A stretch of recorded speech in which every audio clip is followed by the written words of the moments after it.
So, back to start tayo. Pag napatawad kayo, please lang, huwag na kayong gagawang kasalanan dahil napakahirap. Tingnan nyo ako ngayon, hirap na hirap ako.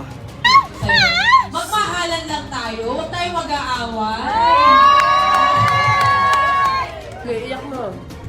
Maganda yan. Hindi po ning best. Maganda yan. Madidepress ka. Iyak, sinasama siya talaga niya. Iyak niya. Sorry. Tissue, sorry. Tissue. Oo, naiyak, nakakayak. Nakakaiyak mo eh. Pagkalulong ni Asian Pacboy sa pinagbabawal na droga at pangbabae nito ang isa sa nakikitang dahilan ng hiwalayan nila ni Cherry White. Ating alamin, ating tatalakayin, ating pag-uusapan. Ito ang Star Talk Showbiz Authority. Pagkahumaling sa pinagbabawal na droga at paggamit sa iba't ibang babae ni Pacboy ang isa sa nakikitang dahilan ng hiwalayan nila ni Cherry White.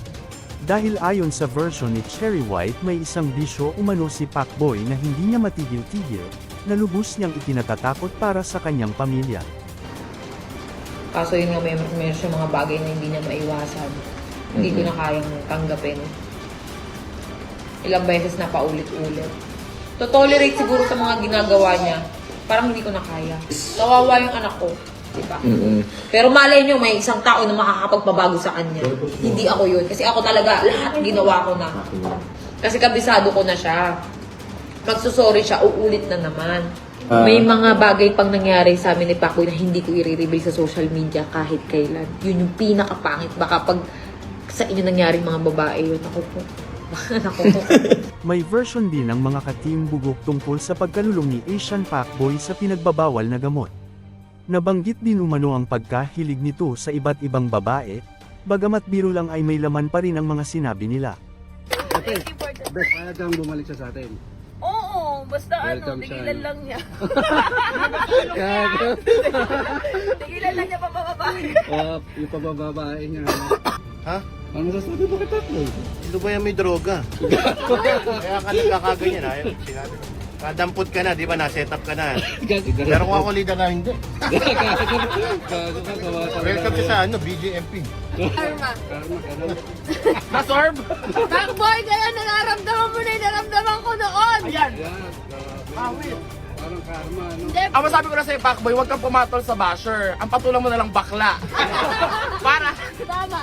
kasi sa basher, hindi ka magkakapera. Sa bakla, magkakapera ka. Malalayo ka pa sa bisyo. Umalma naman si Pacboy sa kumakalat na usap-usapan sa pagkabalik nito sa paggamit ng pinagbabawal na gamot. Saad niya sa kanyang post, "Ang daming nagsasabi adik daw ako. Ba't daw ang payat ko? Kung ano man mabibigat na pinagdaanan ko, swerte pa din ako na lagpasan ko ang depression ko." Narito naman ang sagot ni Cherry White sa depression na sinasabi ni Pacboy. Yung sinasabi na dumadaan si Pacboy sa depression, hindi totoo yun. Alam niya kung ano yung depression. Depression na talagang yung utak mo parang may nag-uutos sa'yo na ganito, ganyan, na ikaw na lang yung tumitigil. Hindi ko mapigilan minsan yung sarili ko. Kaya lahat ng friends ko, nandito ngayon sa bahay ko. Depression daw si Pacboy ngayon, nasa ng gamot. Ako, ang dami kong gamot. Ayon naman sa netizen, ginamit lang umano ni Cherry White si Pacboy para sa kanyang vlogs, na isa lamang itong collaboration ng dalawa. Dahil maraming nagtataka sa mabilisang relasyon ni Boy Tapang at Cherry White, kung saan makikita ang halikan ng dalawa sa mga bidyong nagkalat. Mapapansin din ang mga kiss mark sa leeg ni Boy Tapang na gawa umano ni Cherry White sa kanya. Sinasabi ng netizen na inagaw ni Boy Tapang si Cherry White habang nagkakalabuan ang dalawa. Sa version naman ni Boy Tapang ay sinabi niyang never niyang inagaw si Cherry White kay Pacboy. So ito na mga katapang, sasagutin ko ng mga bashers dyan na supporters ni Pacboy. Actually, kakawin namin ni Cherry White galing sa polls. Kung napapanood nyo sa vlog niya. Ngayon, sasagutin ko ng mga parata ng mga bashers dyan na inaga ko doon si Cherry White kay Pacboy. Maraming nagko-comment, nag-message sa personal account ko, nag-message sa page ko, na inaga ko si Pacboy kapal doon ang mukha ko kasi mga agaw. Ngayon, sasagutin ko yung paratang nyo. So ngayon, magkwentuhan muna tayo ha. Pakinggan nyo to. So bago kami nagkarelasyon ni Cherry White, bago kami nagka-jowa, nasa Manila pa si Cherry White, nag-uusap na kami, nag-video call. Ang gagawin na sana namin is collaboration.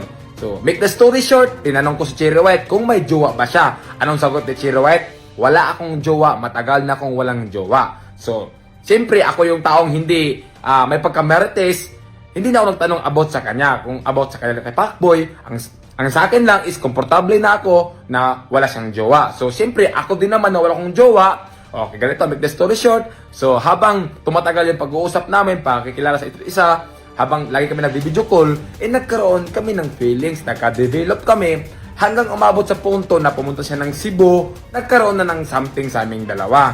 So, wag niyong sabihin na inaga ko si Cherry White kay Pacboy. So, imposible naman ang babae papatol sa isang lalaki na may karelasyon. Alam niyo yan, girls, na hindi niyo gawain yan na magpagrelasyon sa ibang lalaki na may relasyon kayo. So, hindi natin alam kung anong rason kung bakit wala na sila ng Pacboy. Ayaw ko mag-tell niyan kasi sila lang daw nakakaalam. So, ang sa akin lang, si Cherry, bago kami nagkarelasyon, wala siyang jowa. So, wala siyang jowa. Hindi ko inagaw si Cherry. Hindi ko inagaw. Alam niya ni Cherry, hindi ko siya inagaw. Sinagot din ni Boy Tapang ang mga nagsasabi na scripted ang kanilang pinapakita sa kanilang mga video. At pinatunayan din ni Boy Tapang na totoo ang kanilang nararamdaman sa isa't isa. Hindi ako yung kasing lalaki na basta-basta lang dyan. Kasi hindi ako pogi. May prinsipyo din ako. Ako yung lalaki na pag nilawayan na ng iba, ayaw ko na rin lawayan. Doon, imposible naman na content lang kami, di ba? Halos na yun sa vlog namin, puro nangalaplapan, sasabihin nyo, content pa rin. Binidyohan kami, habang sumasayaw, syempre di namin natisin sarili namin, naghalikan kami, binidyohan nila, paano nasabi yung content? Hindi nga namin vlog yun, di ba? So, kung alam ko lang na may jowa si Cherry, ba't ako papatol doon? Ang mangyayari lang sana doon is collaboration. Magkukolab lang sana kami ng vlog. Syempre, wala siyang jowa, wala din akong jowa, nagkamahalan kami, di ba? Nagkagusto kami sa isa't isa. So, hindi ko kasalanan yun.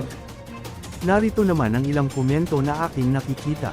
Na-aksidente kasi si Cherry White sakay ng kanyang motor, tapos wala siyang helmet na suot, meaning nagising na si Cherry White sa totoong mukha ni Pacboy.